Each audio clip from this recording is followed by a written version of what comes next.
मित्रों नमस्कार। हार्दिक स्वागत, हार्दिक अभिनंदन आप सभी दोस्तों का।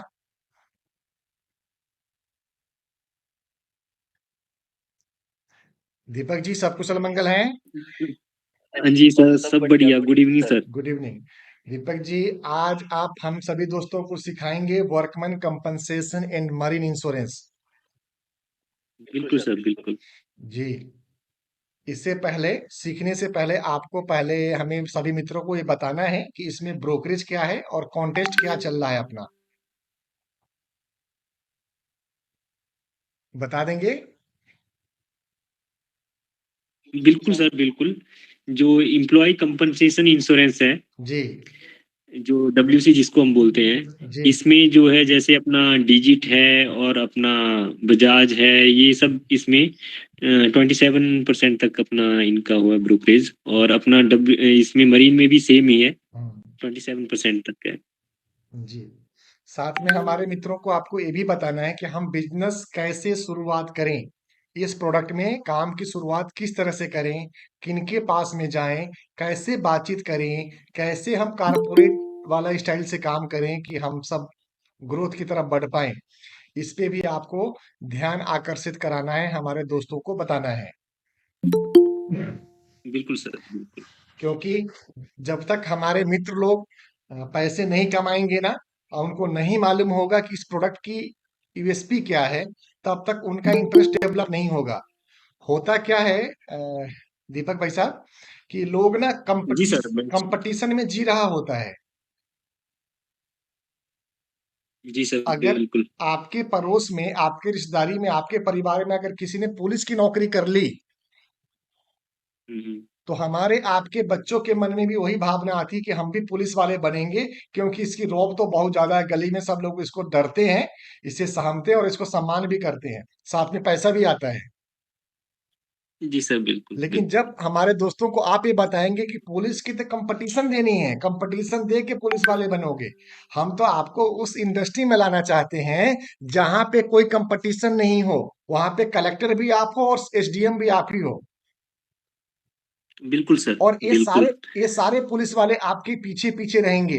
तो जब उनको इस तरह की बात, इस तरह की जानकारी आप हमारे मित्रों तक पहुंचाएंगे, तो निश्चित तौर पे उनके मन में कारपोरेट पॉलिसी, जिसके बारे में अभी आप हमें बताएंगे, हमारे दोस्तों को बताएंगे, उनके मन में जिज्ञासा होगी कि वो इस प्रोडक्ट को सीखें, समझें और करें।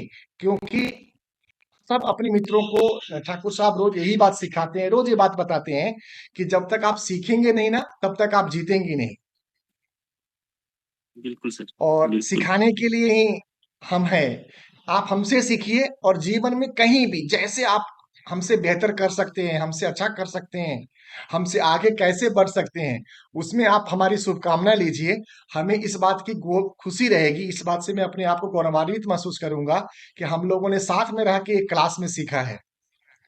तो बिल्कुल। अब मंच में आपको देता हूं और निवेदन करता हूं कि हमारे मित्रों को आज का जो सब्जेक्ट है workman compensation in marine insurance, जिसके द्वारा बिजनेस करके हमारे सारे मित्र पुलिसमैन नहीं, सारे मित्र आईएएस और आईपीएस बन जाएंगे इंश्योरेंस इंडस्ट्री में। तो थोड़ा सा उधर ध्यान आकर्षित कराएंगे। इसी के साथ जो मित्र देरी से जुड़े हैं, उनका खास स्वागत है, विशेष स्वागत है, दिल्ली वाले स्टाइल से स्वागत है, हार्दिक अभिनंदन है। और जो समय से जुड़ गए हैं, उनका तो बंधन है ही। तो मित्रों, अपना मैं स्क्रीन शेयर कर रहा हूं और हैंड ओवर कर रहा हूं ये आगे का प्रेजेंटेशन दीपक ठाकुर साहब को, जो हमारे मैनेजर हैं पॉलिसी बाजार के अंदर पीवी पार्टनर्स में, जिसमें कि नॉन मोटर की सारी जानकारी दीपक जी आपको और हमको बताएंगे। और पहले वो प्रेजेंटेशन हो जाएगा, उसके बाद में हम लोग क्वेश्चन आंसर का कार्यक्रम रखेंगे, जिसमें सीखेंगे कि कैसे हम इस बिजनेस को और तेजी से बढ़ाएं, अपने इनकम को बढ़ाएं, अपने इनकम को मल्टीप्लाई कराएं। तो सबसे पहले दीपक ठाकुर जी हमें बताएंगे कॉन्टेस्ट के बारे में, जो कॉन्टेस्ट अभी चल रहा है। दीपक ठाकुर साहब। जी सर, इसमें जो अपना अगर कोई भी एसएमई, ये सिर्फ एसएमई के लिए है, इसमें मोटर और हेल्थ काउंट नहीं होगा, सिर्फ एसएमई के लिए ओनली। तो अगर आप 10 लाख का बिजनेस जेएफएम जनवरी, फरवरी और मार्च इन 3 मंथ में अगर आप 10 लाख का बिजनेस सोर्स करते हैं, तो आपको 10,000 तक का वाउचर जो है मिलेगा कंपनी की तरफ से। और अगर आप 20 लाख तक का सोर्स करते हो तो 25,000 का मिलेगा। और यदि आप 35 लाख का करते हो तो आपको थाईलैंड का ट्रिप मिलेगा। और उसमें क्या होगा, उसमें एक आपको लकी ड्रॉ होगा जो कि सिर्फ 3 बंदों को मिलेगा उसमें। उसमें आपको बजाज पल्सर भी मिल सकती है, रॉयल एनफील्ड भी मिल सकती है, ये सब चीज़ें उसमें मिल सकती हैं जो कि थाईलैंड ट्रिप पे वो करेंगे। ये सिर्फ 3 बंदों को मिलेगा। और 50 लाख अगर आपका बिजनेस होता है तो आपको बजाज पल्सर मिलेगी। और अगर 1 करोड़ का होता है तो रॉयल एनफील्ड मिलेगी। अगर 1.5 करोड़ का होता है तो लंदन ट्रिप मिलेगा। और जो मैंने बताया आपको कि एक लकी ड्रॉ डाला जाएगा उसमें, और जो 3 लकी पर्सन होंगे उनको कंपनी जो है मतलब ये जो राइट साइड में दिया हुआ है, एक बाइक रॉयल एनफील्ड और अल्टो ये भी देगी वहाँ पे। और 2.5 करोड़ पे अल्टो है और 4 करोड़ पे स्विफ्ट है, अगर ये आप अचीव कर लेते हो तो। तो ये जो है कंपनी ने जो है कॉन्टेस्ट लॉन्च किया है जनवरी, फरवरी और मार्च के लिए, ओनली एसएमई के लिए। तो मित्रों, जैसा कि ठाकुर साहब ने बताया है, इसमें 1% से कम और 2.5% से लेके 3% तक एक्स्ट्रा आपका इनकम बन जाता है, जो कॉन्टेस्ट के रूप में आपको प्राप्त होगा। इसके साथ में जो ग्रिड है इसका, तो ग्रिड में मैं सामने ला देता हूं कि एक बार आप थोड़ा सा इसको भी समझ पाएंगे। जो आपका पेमेंट ग्रिड है इस प्रोडक्ट के अंदर, तो मुख्य रूप से जिसमें जो प्रोडक्ट होता है, जिस प्रोडक्ट के ऊपर आज हम लोग ट्रेनिंग लेने वाले हैं, तो उस प्रोडक्ट में 27% की अप्रोक्सीमेट अच्छी कंपनियां, सारी कंपनी दे रही है।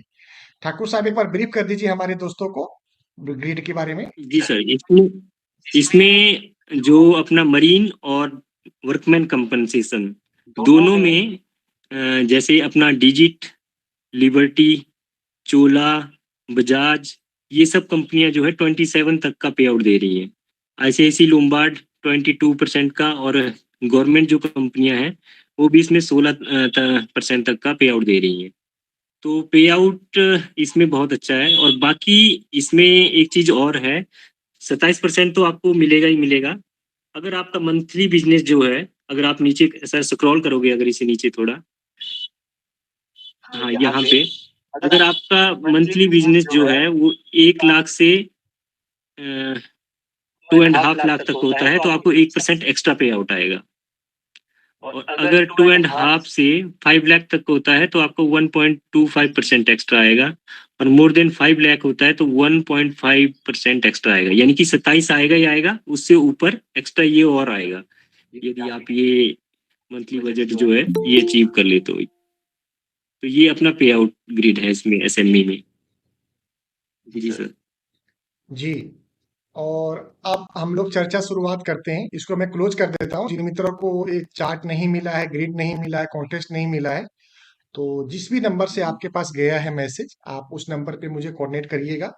अ, हमारी टीम आपको प्रोवाइड कर देगी। तो शुरुआत करें सर, वर्कमैन कंपनसेशन पहले दोस्तों शुरू किया जाए या मरीन इंश्योरेंस? कोई एक या दो मित्र आज्ञा दे दें, पहले वर्कमैन कंपनसेशन देखना है या मरीन इंश्योरेंस? जो आपकी इच्छा हो सर। जी, ठीक है सर, वर्कमैन कंपनसेशन से शुरू किया जाए। ठीक है, तो सबसे पहले वर्कमैन कंपनसेशन मैंने पिछली बार भी आपको बताया था, ये मैंडेटरी इंश्योरेंस होता है। जहां भी कोई भी कंस्ट्रक्शन का काम हो रहा हो वहां पे गवर्नमेंट जो है एक वर्क ऑर्डर देती है किसी भी कॉन्ट्रैक्टर को। तो गवर्नमेंट जो है पेमेंट तभी रिलीज करती है जब वो दो इंश्योरेंस उसके पास हो, एक कॉन्ट्रैक्टर ऑल रिस्क इंश्योरेंस, एक वर्कमैन कंपनसेशन इंश्योरेंस। तो पहली बात तो ये है, ये मैंडेटरी इंश्योरेंस है, हर एक कॉन्ट्रैक्टर को ये लेना ही पड़ेगा अपनी लेबर के लिए। ये लेबर के लिए इंश्योरेंस होता है। तो इसमें जो लेबर होती है, जो टेम्परेरी लेबर होती है, जैसे कोई सड़क बन रही है, कोई बिल्डिंग बन रही है, कोई किसी भी फ्लाईओवर बन रहा है, कोई भी कंस्ट्रक्शन का काम हो रहा है, वहाँ पे जो एम्प्लॉयी काम कर रहे हैं, उनके लिए ये इंश्योरेंस लिया जाता है। वर्कमैन कंपनसेशन इसको बोलते हैं। इसको एम्प्लॉय कंपनसेशन भी बोलते हैं, एम्प्लॉय कंपनसेशन इंश्योरेंस। इसमें उनका एक्सीडेंटल कवर होता है, पार्शियल और परमानेंट इंजरी कवर होता है। जैसे मान लो किसी की आंख चली गई या बाजू चला गया, तो ये सब चीजें इसमें कवर होती हैं। और इसका जो है क्लेम की जो है, इसका कोई सम इंश्योर्ड नहीं होता। इसमें सिर्फ सैलरी डिफाइन होती है, जो हम डिटेल्स अपना कस्टमर से लेते हैं, वो सिर्फ उनका एम्प्लॉयज की सैलरी और कितने मंथ का इंश्योरेंस उनको चाहिए, ये चीज उसमें लेते हैं हम, जो अपना कस्टमर होता है। तो इसमें कवर ओनली एक्सीडेंटल होता है, सिर्फ एक्सीडेंटल चीजें ही इसमें कवर होंगी, जो कि प्रीमाइसिस के अंदर एक्सीडेंट हो रहा है, जहाँ पे काम हो रहा है। जैसे कोई फ्लाईओवर बन रहा है या बिल्डिंग बन रही है, तो जिस एरिया में बिल्डिंग बन रही है, जो इनका प्रीमाइसिस है, उसके अंदर जो एक्सीडेंटल कुछ भी एक्सीडेंट हो जाए, डेथ हो जाए, तो वो सारी चीजें जो हैं वो वर्कमैन कंपनसेशन के अंदर जो है कवर होती हैं। तो इसको जैसे मैंने बताया, इसको एम्प्लॉय कंपनसेशन इंश्योरेंस भी बोलते हैं और वर्कमैन कंपनसेशन भी इसको बोलते हैं, जिसको हम शॉर्ट में WC बोलते हैं। तो ये जो है आपकी जो है पूरी लीगल लाइबिलिटी, इंजरी, एक्सीडेंट और उस प्रीमाइसिस में जो काम हो रहा है उससे रिलेटेड जो भी बीमारियां, कुछ भी हो सकता है। जैसे किसी को एलर्जी हो गई, धुआं ज्यादा है उसकी वजह से, कोई और ऑक्यूपेशनल डिजीज, वो चीज भी इसमें कवर होती है कि उस काम से रिलेटेड कोई बीमारी किसी भी पर्सन को हो गई, तो वो चीज भी उसमें कवर की जा सकती है। तो ये सब चीजें जो है वर्कमैन कंपनसेशन में आती हैं। पहली बात तो ये मैंडेटरी इंश्योरेंस है, कहीं भी कोई भी प्रोडक्शन का काम हो रहा है वहां पे।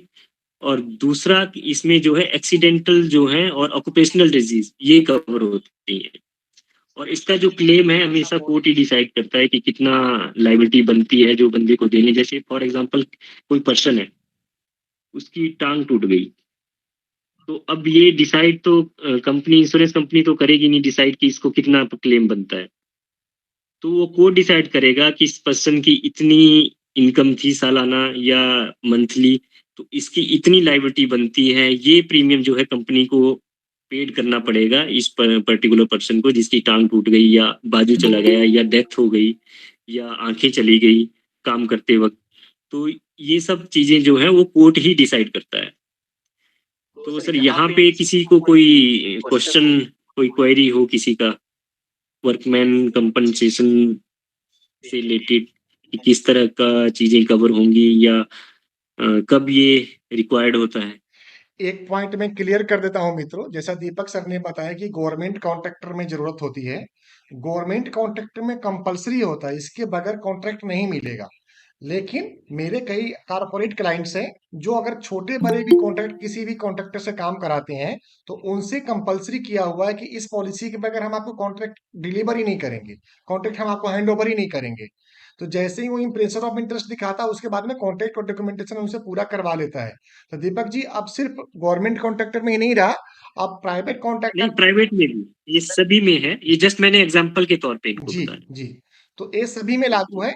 आप इसको थोड़ा-सा, हम लोग लास्ट में चर्चा करेंगे, दीपक जी से पूछेंगे कि इसको बिज़नेस को हम लोग ढूँढे कहाँ से और हम तक बिज़नेस आएगी कैसे? तो उसके ऊपर भी बात करेंगे। दीपक जी, आप कंटिन्यू रखें प्लीज़। हाँ जी। तो नेक्स्ट जो हमारा कवरेजेस इसमें क्या क्या होती हैं, तो policy cover statutory liability of an employer for the death of the bodily injuries और occupational disease sustain by workman in the insured immediate service and arising out of and in the course of employment. ये सब चीजें जो है इसमें this include accident, death, permanent total disability, permanent partial disability और temporary disablement, legal cost and expense incurred with the company consent, जो मैं already सारा चीजें बता चुका हूँ। कोई भी परमानेंट टोटल डिसेबिलिटी, यानी कि किसी की परमानेंट बाजू चली गई, परमानेंट आंख चली गई, परमानेंट टांग चली गई, वो सब चीजें इसमें कवर है। पार्शियल में क्या हुआ? पार्शियल में हुआ कि उसकी आंखों की रोशनी गई, लेकिन कुछ टाइम के लिए गई, फिर कुछ टाइम के बाद वो ठीक हो गई। या बाजू था, टूटा, फ्रैक्चर हुआ, उस टाइम के लिए हुआ, उसके बाद ठीक हो गया। तो जब तक वो फ्रैक्चर था, तब तक उसकी जो जो बंदे की मतलब अब वो कमा तो सकता नहीं, वो घर बैठ जाएगा। तो उसकी जो लायबिलिटी बनेगी, जो इनकम उसकी होनी चाहिए थी इतने दिन उसके घर वालों को, क्योंकि घर वाले तो खाना खाएंगे ही, और बाकी जो उसकी बाकी खर्चे होंगे, बच्चे स्कूल जा रहे हैं, कुछ भी जो भी उसकी इनकम थी जो बनती है, जब तक वो उसका हाथ या बाजू फ्रैक्चर रहता है, वो घर पे बैठा है, तब तक का जितनी भी लायबिलिटी बनती है वो इंश्योरेंस कंपनी जो है इसकी पे करेगी। होल्ड करना सर 1 मिनट। हाँ, और टेम्परेरी डिसेबलमेंट वो भी मैंने बता दिया कि कुछ टाइम के लिए उसका मतलब चाहे आंखों की रोशनी चली गई, चाहे वो बाजू टूट गया टेम्परेरी बेसिस पे, या फिर टांग टूट गई, फ्रैक्चर हो गया जैसे, तो तब तक का कवर करिए। परमानेंट हो गया तब भी वो कोर्ट डिसाइड करेगा कि इस बंदे की इतनी इनकम थी, तो इतना इसका बनता है, तो ये कंपनी को पे करना होगा एम्प्लॉय के लिए। और ये पॉलिसी जो है 2 बेसिस पे होती है, नेम्ड और अननेम्ड। देखो एक कोई प्रीमाइसेस है, वहां पे 10 एम्प्लॉय काम कर रहे हैं, तो 10 एम्प्लॉयज में वो लेबर ही हैं, परमानेंट एम्प्लॉयज तो है नहीं कंपनी के, लेबर ही आती है, क्योंकि पॉलिसी जो है वर्कमैन कंपनसेशन पॉलिसी लेबर के लिए होती है। मान लो बीच में कोई लेबर छोड़ के चली गई, 2 बंदे छोड़ के चले गए, उनकी जगह नए बंदे आ गए, तो इसके लिए क्या होता है, अननेम्ड पॉलिसी होती है। यानी कि आपके 10 बंदे परमानेंट काम कर रहे हैं, उसमें से कोई छोड़ रहा है, कोई आ रहा है, कोई जा रहा है, उसकी कोई दिक्कत नहीं है। मतलब अगर क्लेम आ जाता है, मान लो बंदे ने आज ही ज्वाइन किया, क्लेम आ गया, तो क्लेम टोटली पेएबल होगा, क्योंकि वो अननेम्ड पॉलिसी है। उसमें आपने किसी का नेम नहीं डिफाइन किया हुआ कि अगर आपने नेम्ड पॉलिसी ली है और नेम 10 बंदों के नेम दिए हुए हैं कि ये बंदे यहाँ पे काम करते हैं, अगर इन इन बंदों के अलावा कोई और बंदा, मतलब कोई बंदा जिसका नाम उस पॉलिसी में नहीं होगा, उसका क्लेम आ जाता है, तो वो पेएबल नहीं होगा। नेम्ड पॉलिसी में ऐसा होता है। अननेम्ड पॉलिसी में 10 बंदे हैं, वो चाहे चेंज हो रहे हैं, कोई दिक्कत नहीं है, अगर किसी का क्लेम आता है उस तो वो पेएबल होगा। अननेम्ड पॉलिसी में ये होता है। और इस पॉलिसी में जो है वो आपका रिस्क पीरियड जो है वो 1 मंथ से लेके 12 मंथ तक होता है। यानी कि आप मिनिमम 1 मंथ की पॉलिसी ले सकते हो, और मैक्सिमम आप 12 मंथ की पॉलिसी ले सकते हो। आप 2 मंथ की भी ले सकते हो, जितना आपका प्रोजेक्ट पीरियड है। कई बार होता है कि 2 महीने तक काम चलेगा, 3 महीने तक काम चलेगा, 4 महीने तक काम चलेगा, तो आप इसको उसके हिसाब से ले सकते हो। 2 मंथ के लिए भी ले सकते हो, 3 मंथ के लिए भी ले सकते हो, 4 मंथ के लिए भी ले सकते हो। ये सब चीजें आप ले सकते हो इसमें।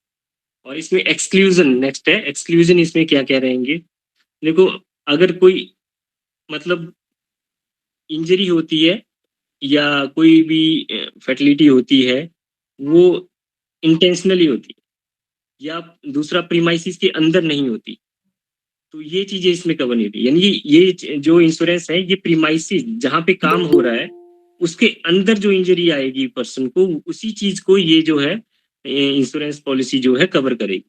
उसके बाहर कोई मतलब इंजरी आती है, वो चीज इसमें कवर नहीं होगी।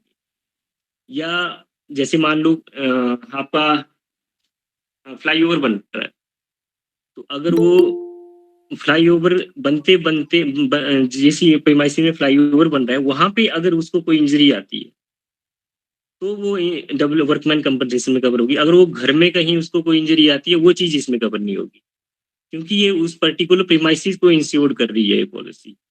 उस पर्टिकुलर प्रीमाइसिस में जो काम हो रहा है उसको इंश्योर कर रही है।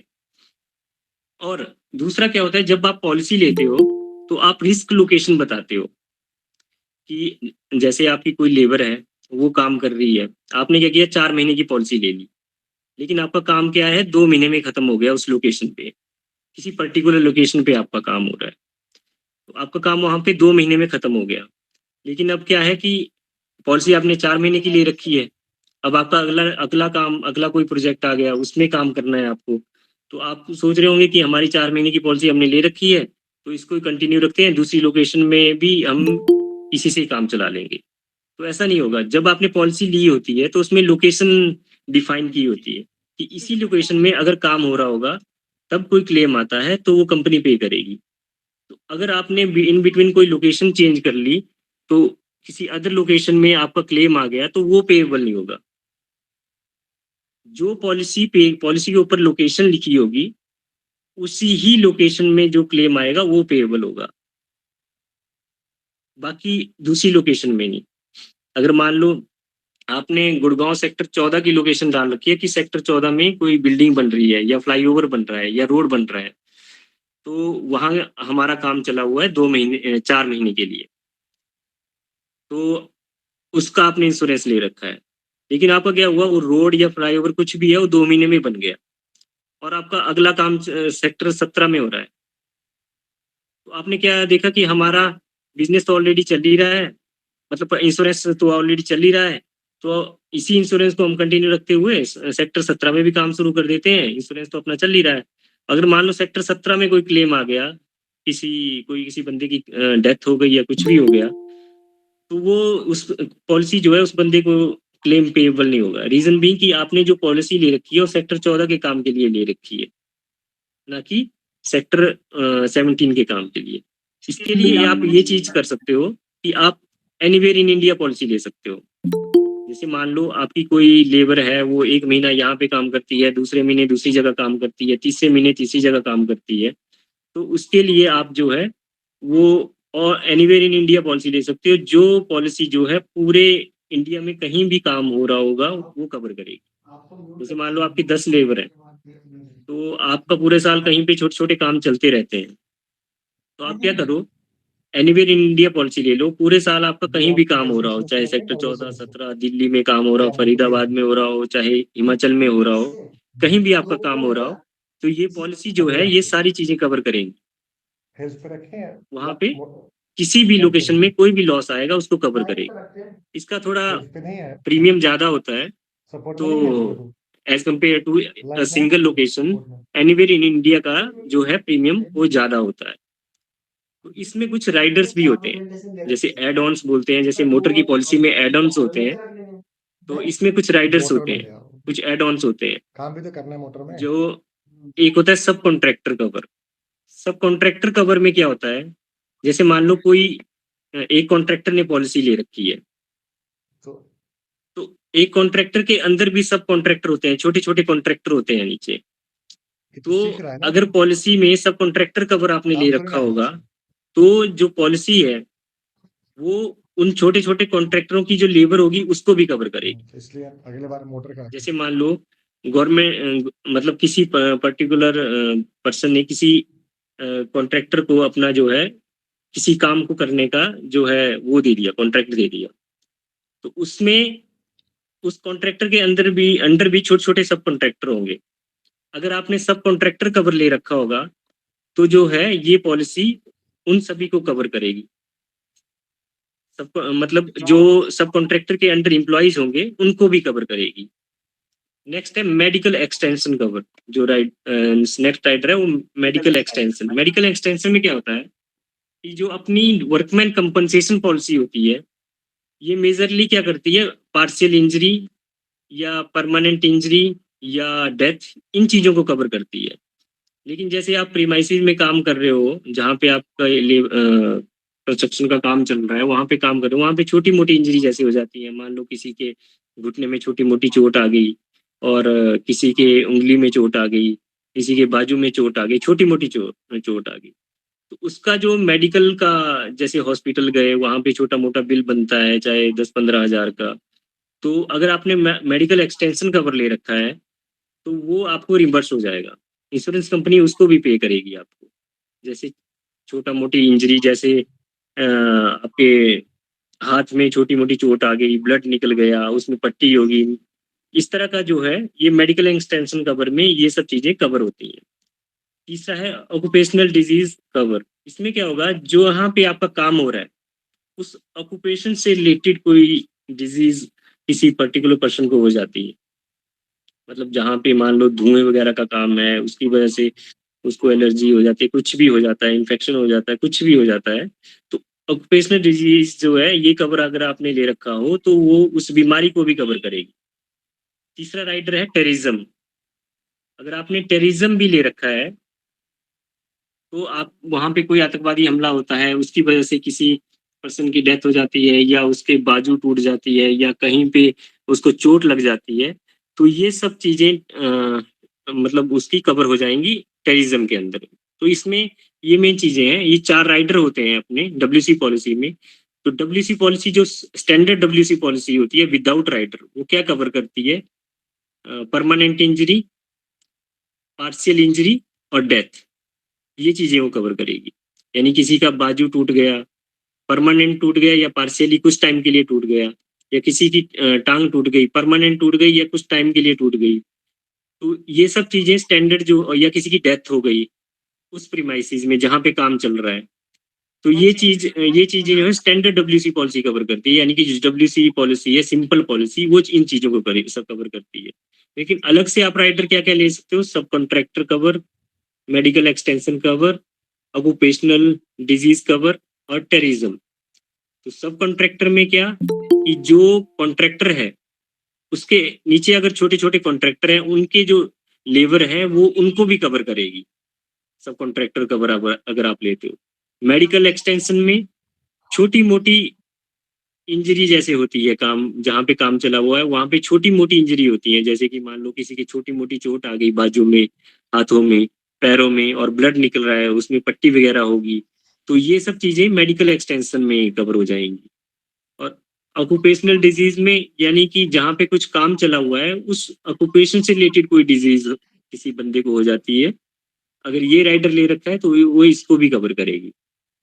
और टेररिज्म में कोई भी आतंकवादी हमला कुछ भी इस टाइप का होता है और उसकी वजह से वहां पे किसी लेबर की डेथ हो जाती है या उसको कोई इंजरी आ जाती है, अगर आपने टेररिज्म का राइडर ले रखा है तो वो इसको भी कवर करेगी, आतंकवादी हमले को भी।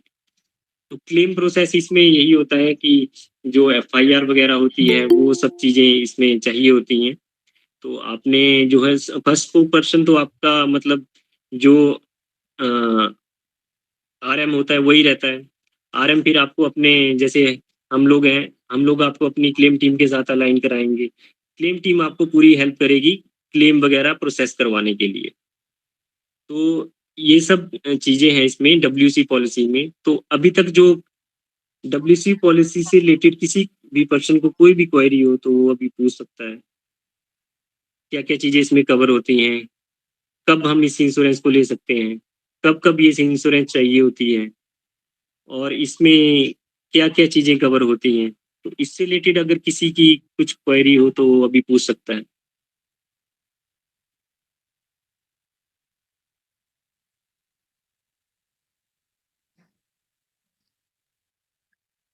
दोस्तों को क्वेश्चन है तो पूछ लीजिए, जो चीज समझ में नहीं आ रही हो जरूर पूछिए, क्योंकि पूछेंगे तभी कुछ डाउट आपके क्लियर हो पाएंगे।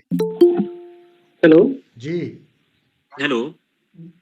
हाँ सर, राज कपूर बोल रहा हूँ सर, जिनसे मेरे पास काफी टाइम से सर मैं ये पॉलिसी बाजार का मैं इसमें रहा हूँ। हाँ जी, हाँ तो सर जी। मुझे थोड़ा सा हटके आपसे पूछना है सर कि जो लोग पुराने हैं सर, तो हाँ जी, हाँ उस जी। टाइम पे आप लोग नॉर्मल ज्वाइन कराते थे तो कुछ कंडीशन नहीं होती थी, तो अभी सर दोबारा एक जब मिनट, अपन आपकी मेडिकल। वॉइस ब्रेक कर रही है थोड़ा।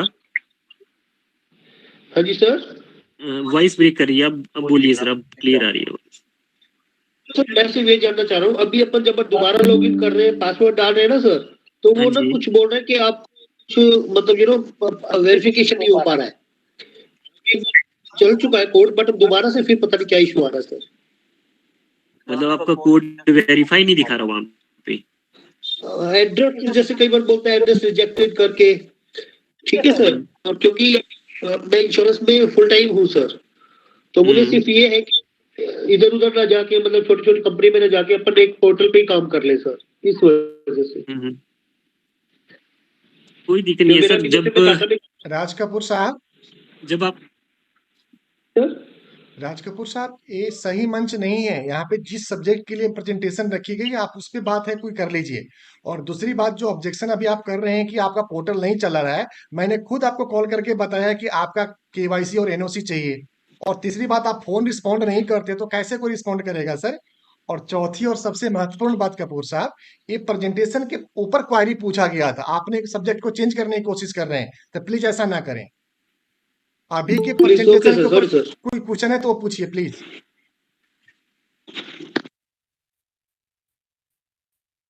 मित्रों, अभी जो प्रेजेंटेशन दिया गया है उस पे कोई क्वेश्चन है तो कृपा करके पूछा जाए।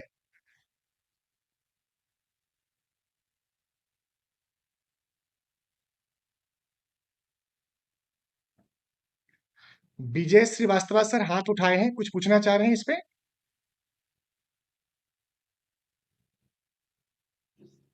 कोई भी क्वेरी हो कि कब ये इंश्योरेंस कब कब लिया जा सकता है, कहाँ पे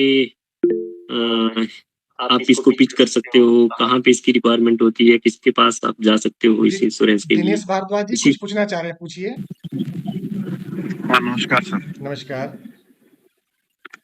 सर ये ना अभी मैं कल परसों एक मेरे क्लाइंट के पास गया था, उनका ना छोटा हाँ प्लांट है, प्लास्टिक है, जो वेस्ट प्लास्टिक उससे दाने दुने बनाते हैं कोई, जी तो उनको चाहिए जैसे इसमें, तो उनके लिए कोई डॉक्यूमेंटेशन भी जरूरी है क्या उनकी?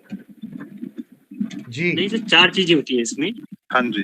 एक तो नेम, जहाँ पे वो काम चला हुआ है वहाँ पे जो नेम है, और दूसरा एड्रेस, कम्युनिकेशन एड्रेस, और तीसरा रिस्क लोकेशन एड्रेस जहाँ पे वो काम कर रही है लेबर, वो चाहिए होगा जहाँ पे वो लेबर काम कर रही है वो एड्रेस, और उस लेबर कितनी लेबर है, कितने एम्प्लॉय वहाँ पे काम कर रहे हैं, जैसे कितनी लेबर काम कर रही है, 5 है 10 है, नंबर चाहिए उनके।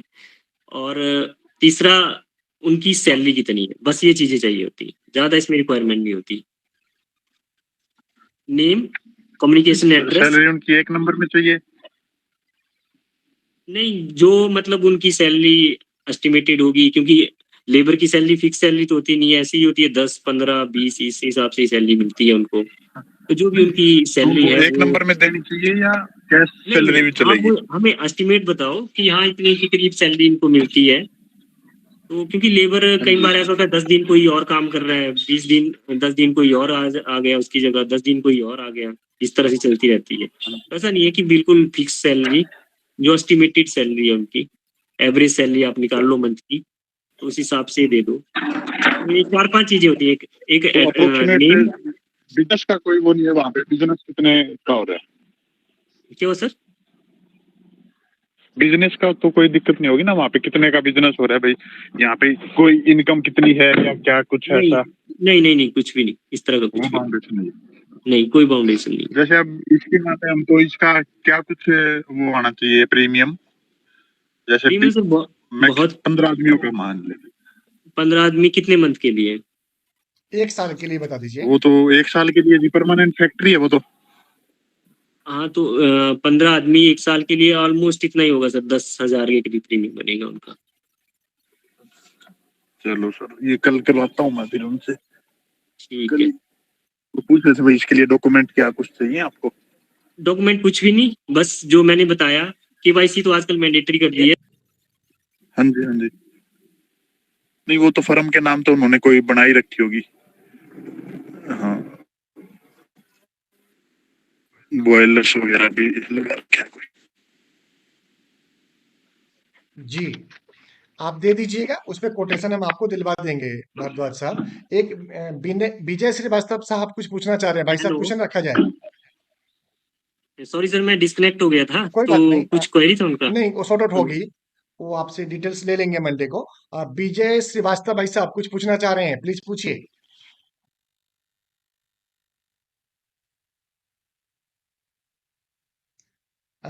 Thank you. अब हम लोग ना अगले प्रेजेंटेशन की तरफ चलते हैं, मैरिन इंश्योरेंस के ऊपर, और मैं फिर से स्क्रीन शेयर कर रहा हूं आप सभी दोस्तों को, और एक बार आप मरीन इंश्योरेंस को भी समझने की कृपा करें।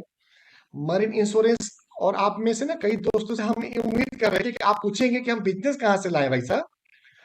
मोटर का बिजनेस हमें मालूम है कि हर घर के बाहर, हर किसी के बाहर गाड़ी खड़ी है तो उस पर इंश्योरेंस मिल जाएगी, लेकिन मैरिन इंश्योरेंस, वर्कमैन इंश्योरेंस हम कहाँ से लाएं? तो इसके ऊपर भी आप दोस्तों से सवाल चाहिए था। दीपक जी जवाब जरूर देते हैं आपको। जी स्वागत है दीपक जी, फिर से आपका। मरीन इंश्योरेंस के ऊपर अपनी बात रखें प्लीज। ठीक है सर, मरीन इंश्योरेंस 2 प्रकार का होता है, एक होता है सिंगल ट्रांजिट, एक होता है ओपन ट्रांजिट। तो पहले तो मरीन को ये कंफ्यूज मत करना कि ये सिर्फ मतलब समुद्र से रिलेटेड ही इसमें चीजें हो रही हैं। जी इसमें सारा इनलैंड रोड सब चीजें होती हैं, जैसे कि आपका सामान दिल्ली से गुड़गांव आ रहा है तो उसको भी आप इंश्योर कर सकते हो इसमें।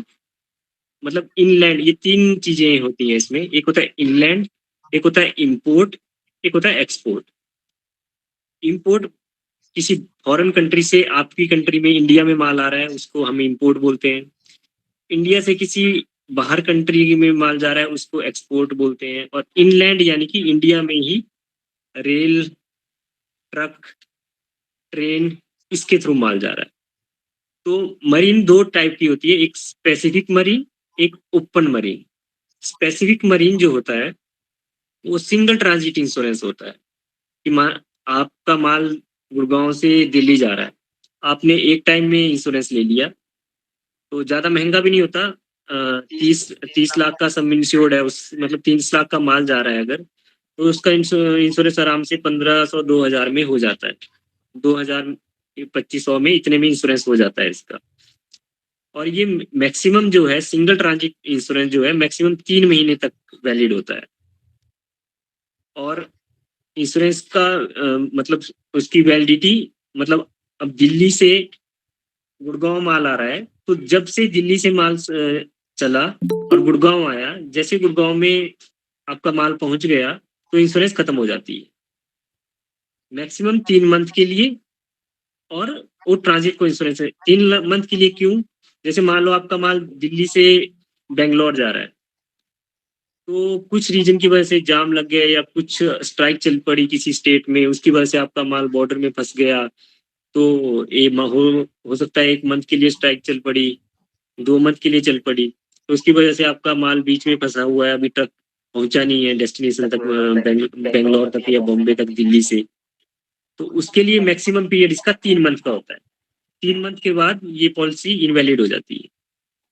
तो जब ये सिंपल नॉर्म्स है मरीन के कि आप अगर सिंगल ट्रांजिट, जिसको स्पेसिफिक मरीन बोलते हैं, सिंगल ट्रांजिट अगर इंश्योरेंस लेते हो तो मैक्सिमम 3 मंथ के लिए वैलिड है, और वो सिर्फ एक सिंगल ट्रांजिट को इंश्योर करती है। तो ये स्पेसिफिक मरीन में होता है। ओपन मरीन में क्या होता है कि आप पूरे साल के लिए एक इकट्ठा इंश्योरेंस ले लेते हो। जैसे 1 साल का इंश्योरेंस है आपका, 1 साल का इंश्योरेंस ले लिया आपने 50 करोड़ सम इंश्योर के लिए, यानी कि आपका एक फैक्ट्री है, वहां से कंटिन्यूअसली माल जाता है पूरे इंडिया, एनीवेयर इन इंडिया। जैसे मान लो दिल्ली में कोई फैक्ट्री है आपकी, कपड़ा बनाने का दियोगे, तो वहां से आपका कंटिन्यूअसली माल जा रहा है, तो आप क्या करते हो कि पूरे साल का इंश्योरेंस इकट्ठा ही ले लेते हो। क्योंकि अगर महीने में 20 बार आपकी मतलब गाड़ी जा रही है, वहां से माल जा रहा है, तो या तो ये है कि आप 20 बार महीने में इंश्योरेंस लो, या तो आप पूरे साल का इंश्योरेंस इकट्ठा ही ले लो। ओपन मरीन उसको बोलते हैं।